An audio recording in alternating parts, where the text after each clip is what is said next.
To the channel. आज हम पढ़ेंगे एक बहुत important topic, goods and service tax. Sole proprietorship business पढ़ रहे हैं, उसमें जर्नल एंट्रीज में जीएसटी आ रहा है, हर जगह जीएसटी की बात हो रही है।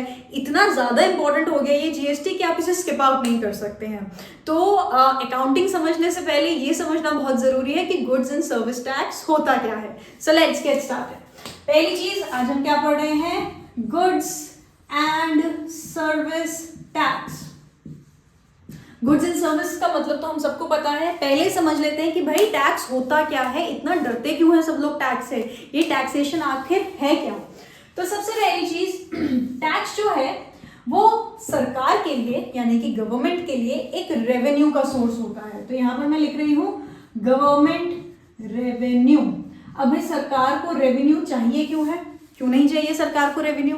अब सेंट्रल गवर्नमेंट हो या स्टेट गवर्नमेंट हो, उनके पास कितने सारे खर्चे होते हैं, जैसे रोड्स बनानी है, हॉस्पिटल्स बनाने हैं, फ्री इंश्योरेंस देनी है, मेडिकल फैसिलिटीज़ देनी है, आर्मी को स्ट्रॉन्ग बनाना है, स्कूल्स बनाने हैं, और भी बहुत सारी चीज़ें, राइट। तो ये सब क्या है? गवर्नमेंट एक्सपेंडिचर्स हैं, right. I am writing this word government expenditure.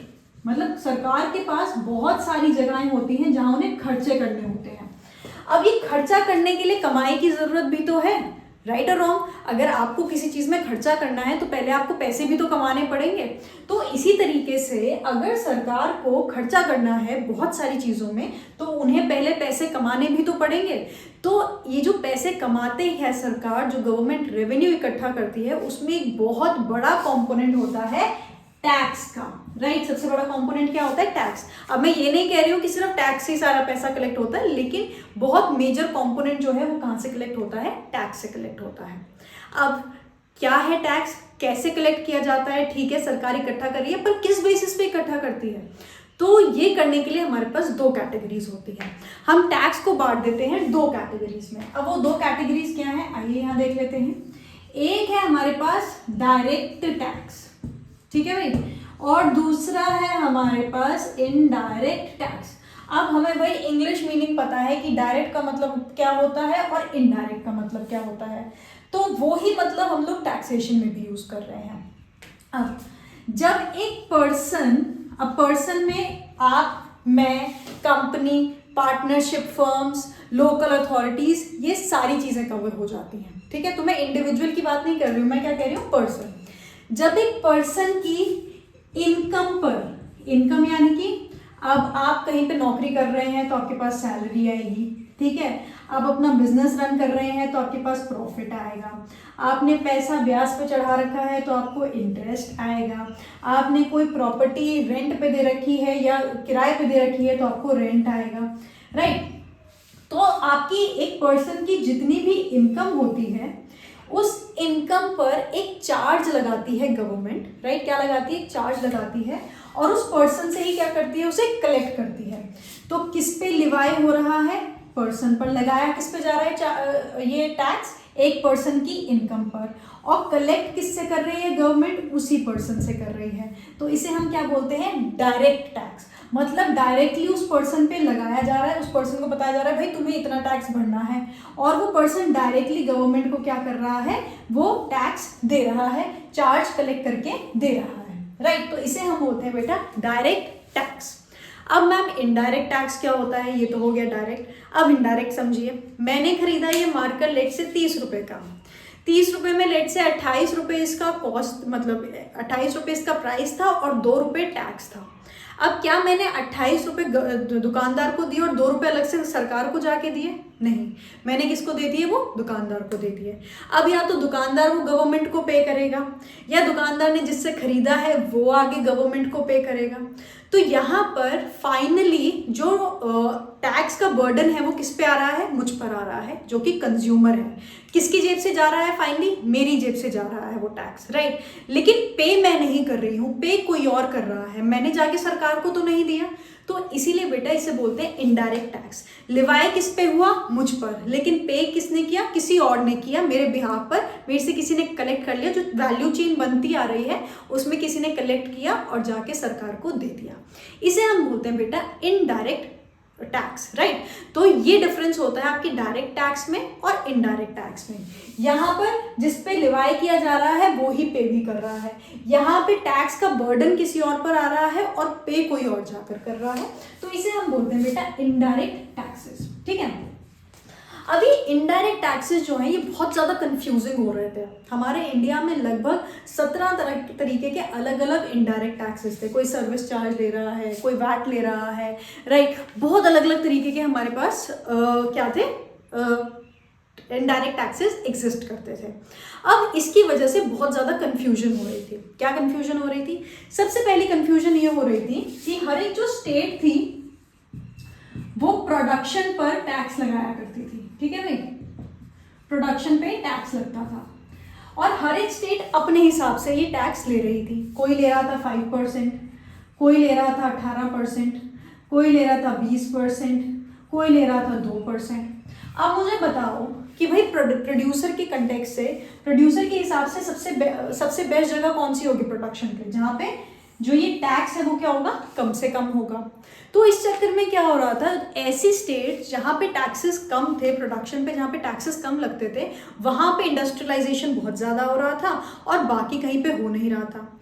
अब सारी प्रोडक्शन जहाँ पर हो रही थी वहाँ की स्टेट्स क्या कर रही थी, सारा टैक्स कलेक्ट कर ले रही थी और वो वाली जो इकोनॉमीज थी या वो वाली जो स्टेट्स थी वो बहुत अच्छा परफॉर्म कर रही थी और बाकी स्टेट्स क्या थी, वो अच्छा परफॉर्म नहीं कर पा रही थी, राइट। तो जो डेवलपमेंट था वो बराबर से नहीं हो पा रहा था। उसके अलावा बाहर से जो ग्लोबलाइजेशन की वजह से हमारे पास कंपनीज आती थी, उन्हें भी समझ में नहीं आता भाई इतने सारे टैक्सेस हैं, क्या हो क्या रहा है, उन्हें भी कुछ समझ नहीं आ रहा था, तो बहुत कंफ्यूजिंग हो रहा था। तो अराउंड 2002 से ये प्रोसेस स्टार्ट हुआ था जीएसटी को इम्प्लीमेंट करने का और जाके 2017 में इसे इम्प्लीमेंट किया गया। 2016 में इस बिल को एक्ट बना दिया गया, मतलब राज्यसभा, लोकसभा, प्रेसिडेंट और स्टेट्स ने इसे पास कर दिया और उसके बाद 2017 में फाइनली हमने क्या किया, जीएसटी को अडॉप्ट कर लिया और हमने 17 इनडायरेक्ट टैक्सेस को क्लब अप किया और उसे कन्वर्ट कर दिया किसमें, गुड्स एंड सर्विस टैक्स में, राइट। तो ये टैक्स किस पे लगाया जाएगा, सामान पर और सर्विसेज पर लगाया जाएगा। अराउंड 17 डिफरेंट इनडायरेक्ट टैक्सेस को क्लब अप करके हमने जीएसटी को बनाया। अब हमने 2017 में अडॉप्ट किया है, इसका मतलब ये नहीं है कि ये नया है, ये बहुत टाइम से चल रहा है। सबसे पहले फ्रांस में इसे अडॉप्ट किया गया था और हम जो फॉलो करते हैं वो कनाडा का जीएसटी सिस्टम जो है उसे फॉलो करते हैं। रीज़न भी इंडिया का जो फेडरल सिस्टम है वो कनाडा से बहुत मिलता जुलता है, फ्रेमवर्क ऑलमोस्ट सेम है, तो इसीलिए हमने कनाडा का जीएसटी सिस्टम इम्प्लीमेंट किया क्योंकि वो एक ट्राइड एंड टेस्टेड था कि हाँ भाई इस इकोनॉमी में अच्छे से काम कर रहा है, हमारी भी सिमिलर इकोनॉमी है तो हमारे यहाँ पे भी जीएसटी अच्छे से काम कर जाएगा। तो इसीलिए हम लोग कौन सा सिस्टम फॉलो करते हैं भाई, कनाडा का फॉलो करते हैं, याद रखिएगा। थ्योरेटिकल पॉइंट ऑफ व्यू से ये इन्फॉर्मेशन जरूरी है, राइट। तो अब अगर मैं बात करूँ तो जीएसटी में भी स्लैब रेट्स आते हैं, अलग अलग हैं, 0%, 5%, 12%, 18%, 28%, अलग अलग स्लैब रेट्स हैं, राइट। अब जीएसटी में भी हमारे पास 4 अलग अलग कैटेगरीज आती हैं, राइट। अभी कैटेगरीज क्या क्या है मैं यहाँ पे लिख रही हूँ, SGST, SGST, UTGST and IGST। Okay, तो ये 4 है हमारे पास, central goods and service tax, state goods and service tax, union territory goods and service tax and this is interstate जब होता है। लेट्स अंडरस्टैंड कि इसका मतलब क्या है। अब लेट्स से मैं उत्तराखंड में रह रही हूँ, यूके है यहाँ का वो, राइट। उत्तराखंड में किसी चीज़ की प्रोडक्शन हो रही है, राइट, प्रोडक्शन हो रही है किसी चीज़ की और उस पर 18% जीएसटी लगाया जा रहा है, राइट। अब लेट्स से ये मार्कर बन रहा था, ये मार्कर उत्तराखंड में बना और उत्तराखंड में ही इसे बेच दिया गया, इसकी कंजम्पशन कहाँ हो गई, उत्तराखंड में ही हो गई। अब यहाँ पे 2 स्टेट्स इन्वॉल्व नहीं है, सिर्फ एक स्टेट इन्वॉल्व है और वो कौन सी है, उत्तराखंड है, राइट। और कितना जीएसटी लगा रहे हैं, 18% जीएसटी लगा रहे हैं। तो इसमें जो 50% होगा वो जाएगा सेंटर के पास और जो 50% है वो जाएगा स्टेट के पास, मतलब 9% सीजीएसटी जाएगा और 9% एसजीएसटी जाएगा। मतलब सेंट्रल गवर्नमेंट कलेक्ट करेगी 50% टैक्स और स्टेट गवर्नमेंट कलेक्ट करेगी 50% टैक्स। तो जो 18% है वो बढ़ जाएगा 50%, और 50% में आधा जाएगा सेंट्रल गवर्नमेंट के पास, आधा जाएगा स्टेट गवर्नमेंट के पास, राइट। तो ये तो हो गया आपका CGST एंड SGST। अब इसी तरीके से अगर मैं बात करूँ लद्दाख की, राइट, लद्दाख एक यूनियन टेरिटरी है, वहाँ पे किसी चीज़ की प्रोडक्शन हुई, वहीं पे वो कंज्यूम हो गई, तो वहाँ पर क्या लगेगा CGST एंड UTGST, मतलब 50% जाएगा सेंट्रल गवर्नमेंट के पास और 50% जाएगा यूनियन टेरिटरी की जो गवर्नमेंट होगी उसके पास। तो इस तरीके से हमारा जो GST है वो सेंटर और स्टेट के बीच में बढ़ता है, क्योंकि टैक्स पे अधिकार दोनों का है। अब आ जाते हैं एक इंपॉर्टेंट कंसेप्ट पे जिसे हम बोलते हैं IGST। जब दो स्टेट्स इन्वॉल्व होती हैं या दो से ज़्यादा स्टेट्स इन्वॉल्व होती हैं, तो किस स्टेट के पास कितना जाएगा, कौन सी स्टेट कवर करेगी, ये एक बहुत इंपॉर्टेंट एलिमेंट है हमारे GST का, और यही GST को अलग बनाता है बाकी सारे इनडायरेक्ट टैक्सेस से। अब पहले जितने भी हमारे बेटा टैक्सेस थे वो प्रोडक्शन बेस्ड थे, मतलब जहाँ पे प्रोडक्शन हो रही है, जैसे मैंने यहाँ पे आपको एग्जांपल दिया था कि प्रोडक्शन जिस स्टेट में हो रही होती है वही स्टेट ज़्यादा प्रॉस्पर करती है, क्योंकि वही सारा टैक्स कलेक्ट कर लेती है। लेकिन जो आपका GST है वो कंजम्पशन बेस्ड टैक्स है, मतलब जहाँ पे गुड्स कंज्यूम होंगे उस स्टेट को बेनिफिट मिलता है। मतलब उत्तराखंड में सामान बना, राइट, और यूपी में जाके बिका, राइट, ये मार्कर बना था उत्तराखंड में और सेल ऑफ कहाँ पर हुआ, यूपी में हुआ। अब 18% इस पे क्या था, टैक्स था, 9% तो चला जाएगा भाई स्टेट सेंट्रल गवर्नमेंट के पास। अब ये जो 9% है जो बचा हुआ 50%, ये उत्तराखंड सरकार के पास जाएगा या यूपी सरकार के पास जाएगा, ये है क्वेश्चन मार्क। तो GST जो है बेटा वो एक कंजम्पशन बेस्ड टैक्स है, मतलब जिस स्टेट में कंजम्पशन होगी उस स्टेट को बेनिफिट मिलेगा। तो कंजम्पशन कहाँ पर हो रही है, यूपी में हो रही है, तो जो ये 9% है वो किसको मिलेगा, वो मिलेगा यूपी सरकार को, राइट। वो कौन सी स्टेट के पास जाएगा, वो जाएगा यूपी सरकार के पास, वो उत्तराखंड सरकार के पास नहीं जाएगा। So that is the main difference between GST and all it's प्रेडेसेसर taxes. पहले वाले जितने भी टैक्सेस थे वो प्रोड्यूसर को बेनिफिट देते थे। GST कंजम्पशन बेस्ड टैक्स है, ये उसे बेनिफिट देता है जिस स्टेट में कंजम्पशन हो रही होती है, जिसकी वजह से डेवलपमेंट ऑल अराउंड होती है। पहले क्या हो रहा था, जिस स्टेट में प्रोडक्शन हो रही थी वो स्टेट अपना टैक्स रेट कम रख रही थी, तो प्रोडक्शन भी वहाँ ज़्यादा हो रही थी, टैक्स भी उसके पास ज़्यादा आ रहा था, तो डेवलपमेंट भी वहाँ हो रही थी। अब क्या है, प्रोडक्शन बेशक वहाँ हो जाएगी, जहाँ पे कंजम्पशन होगी उस स्टेट को उसका बेनिफिट मिलेगा, और इस तरीके से ऑल अराउंड डेवलपमेंट होती है। And that's the reason GST is more flourishing than VAT और सर्विस टैक्स और एनी अदर इनडायरेक्ट टैक्स। तो ऐसे केस में हम लोग क्या लगाते हैं, IGST, राइट। ऐसे आपका एक बिजनेस है, लेट्स से मैं ये मार्कर्स ही बना रही थी, राइट, या कोई भी चीज़ ले लीजिए जिसका भी आपको एग्जांपल लेना है। मैंने 100 रुपीज़ का सामान खरीदा परचेजेस की, लेट्स से टैक्स रेट है 10%, ठीक है। अभी मैं वैसे 10% का स्लैब एग्जिस्ट नहीं करता है, लेकिन मैं अभी ऐसे ही समझा रही हूँ। 100 रुपये का मैंने सामान खरीदा, अब 10% कितना हो जाएगा, ₹10, तो मतलब मैंने 110 रुपये का सामान खरीदा है, राइट। परचेजेस सामान कितने का था, 100 का, 10 रुपये का टैक्स भरा, पेमेंट कितने की है, मैंने 110 की है। उसके बाद मैंने जो भी इसमें प्रोसेसिंग थी वो की, और मैंने 250 का आगे से बेच दिया, राइट। कितने का बेचा, 250 का। अगेन 250 का जब मैंने इसे बेचा तो 25 रुपीज़ इस पर क्या आ जाएगा, टैक्स आ जाएगा, 10% आ जाएगा, राइट। तो मैंने सामान कितने का बेचा, 275 का बेच दिया, राइट।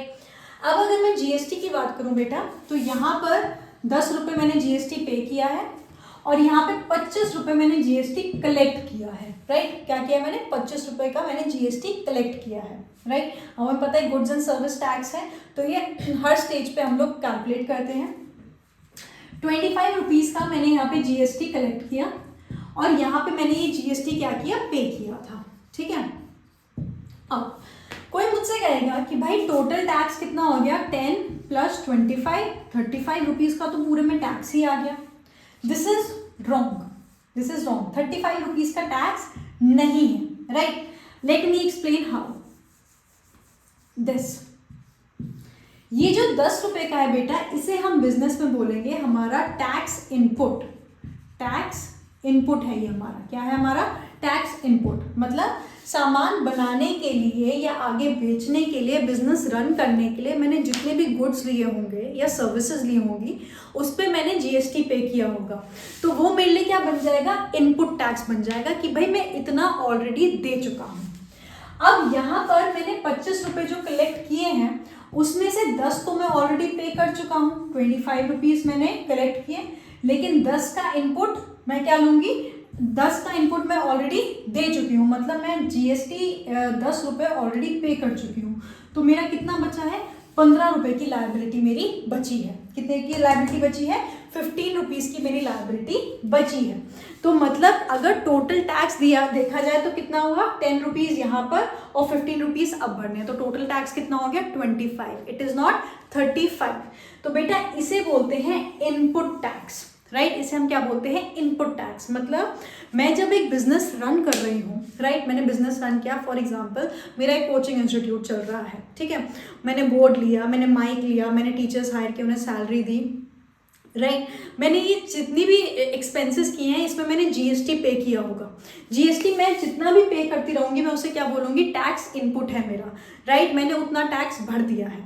अब जब सरकार को आगे जीएसटी भरने की बारी आएगी, लेट्स से यहाँ पे आया था कितना, 25 रुपीज़ का, तो मैं सरकार से कहूँगी नहीं, मैं 10 रुपये तो ऑलरेडी दे चुकी हूँ, मेरा इनपुट कितना है, 10 का हो चुका है, तो इसे मैं क्या कर दूंगी, अपनी टैक्स लायबिलिटी में से माइनस कर दूंगी और उतना मुझे कम जीएसटी भरना पड़ेगा क्योंकि मैं ऑलरेडी उतना भर चुकी हूँ। इट इज़ लाइक सेइंग कि भाई मैंने 200 रुपये का टैक्स ऑलरेडी भर दिया है और टोटल मेरी लायबिलिटी आ रही है 300 रुपये की, तो 200 तो ऑलरेडी भर दिया ना, बचा सिर्फ कितना है, 100 रुपीज़ की लायबिलिटी मेरी बची है। तो बेटा जो ये जीएसटी टैक्स इनपुट होता है ये बिजनेस के लिए एक तरीके का क्या होता है, असेट होता है, और ये जो टैक्स आउटपुट होता है मतलब जो हमें पे करना होता है ये बिजनेस के लिए क्या होती है, लायबिलिटी होती है, राइट। हम लोग क्या करते हैं, इससे अपना असेट क्रिएट करते हैं और इससे हम क्या करते हैं, ये हमारी क्या होती है, लायबिलिटी होती है। मतलब जब भी हमें टैक्स इनपुट मिलेगा वो हमारे लिए क्या है, डेबिट, तो इसका असेट, तो इसका कौन सा नेचर होगा, डेबिट नेचर होगा। और जब भी हम सामान बेचेंगे बिजनेस में से वहाँ पे हमारी लायबिलिटी क्रिएट होगी, तो इसका नेचर क्या होगा, क्रेडिट का होगा, राइट। ये आपको ढंग से याद रखनी है। मैंने आपको टेबल करवाया था, this right, debit and credit. हमें पता था असेट्स, ड्रॉइंग्स, एक्सपेंसेस जब भी बढ़ते हैं डेबिट होते हैं, तो मतलब जो हमारा टैक्स इनपुट है जब भी बढ़ेगा इसे क्या किया जाएगा, डेबिट किया जाएगा। वेयरएज जब लायबिलिटी इंक्रीज होती है उसे क्या किया जाता है, क्रेडिट किया जाता है। तो हमें ये ध्यान रखना है, आप जब सोल प्रोप्राइटरशिप बिजनेस या किसी भी बिजनेस के लिए क्या करेंगे, अपने जीएसटी के लिए ट्रांजैक्शंस रिकॉर्ड करेंगे तो 2 बातें ध्यान रखनी है। जब सामान खरीद रहे हैं, टैक्स पे कर रहे हैं, जीएसटी पे कर रहे हैं, तो वो आपके लिए क्या है, टैक्स इनपुट है, वो हमारे लिए क्या है, असेट है। जब भी सामान बेच रहे हैं, बेचने की वजह से जीएसटी की लायबिलिटी क्रिएट हो रही है, so that is your liability. तो जीएसटी 2 तरीके से, जब आप एक प्रोड्यूसर हैं या सर्विस प्रोवाइडर हैं तो आप जीएसटी को 2 तरीके से डील करेंगे। एक, जब आपने सरकार को पे कर दी, दैट इज योर असेट। दूसरा, जब आपको सरकार को पे करनी है, that is your liability. So that is your GST input and GST output, right. इसी के साथ साथ कुछ इंपॉर्टेंट टर्म्स मैं बता देती हूँ। हर एक बिजनेस के पास एक जीएसटी नंबर आता है, राइट। वो जीएसटी नंबर 15 डिजिट्स का होता है, जिसमें आपके बीच में पैन कार्ड नंबर होता है और आगे जो 3 डिजिट्स होती हैं वो ऑटोमेटिकली जनरेटेड होती हैं। So you have to remember this. Then we have GST network. GST से रिलेटेड जितनी भी इंफॉर्मेशन होती है कि भाई आपने कितने का बिल भरा, क्या है, कितना जीएसटी लेवाई किया गया, ये सारी इंफॉर्मेशन आपको किस पे मिल सकती है, जीएसटीएन यानी कि जीएसटी नेटवर्क पर। जीएसटी नेटवर्क एक ऐसा नेटवर्क है जो ये सारे जीएसटी से रिलेटेड ट्रांजैक्शंस को हैंडल करता है। सो जीएसटीएन क्या होता है, जीएसटीआईएन क्या होता है वो आपको पता चल गया, आपका जो नंबर है। जीएसटीएन क्या है, नेटवर्क क्या है, ये आपको पता चल गया। इसी के साथ साथ हर एक बिजनेस को महीने में 2 या 3 बार जीएसटी रिटर्न भरना होता है, राइट। उसके लिए एक फॉर्म आता है जिसे हम बोलते हैं जीएसटीआर यानी कि जीएसटी रिटर्न। राइट तो उसे फाइल करने का एक ऑनलाइन प्रोसीजर होता है, अलग अलग उसमें कैटेगरीज होती हैं जिसके हिसाब से स्लैब रेट्स डिसाइड किए जाते हैं। So that is your GST return. ठीक है, तो ये कुछ टर्म्स हैं जो आपको आनी चाहिए हैं। और ये जो ये इनपुट वाला है जिसका मैंने अभी डेबिट और क्रेडिट का फंडा बताया, इसी के बेसिस पे हम लोग नेक्स्ट क्लास में लिखेंगे जर्नल एंट्रीज, प्रैक्टिकल क्वेश्चन, और उसके बाद ये टॉपिक हमारा वाइंड अप हो जाएगा। Thank you so much for watching. Leave some comments on how you like this video or how you don't like this video. Share it as much as you can if you really like the video. Like, share, subscribe, comment, whatever you want to do. And thank you so much. Until next time.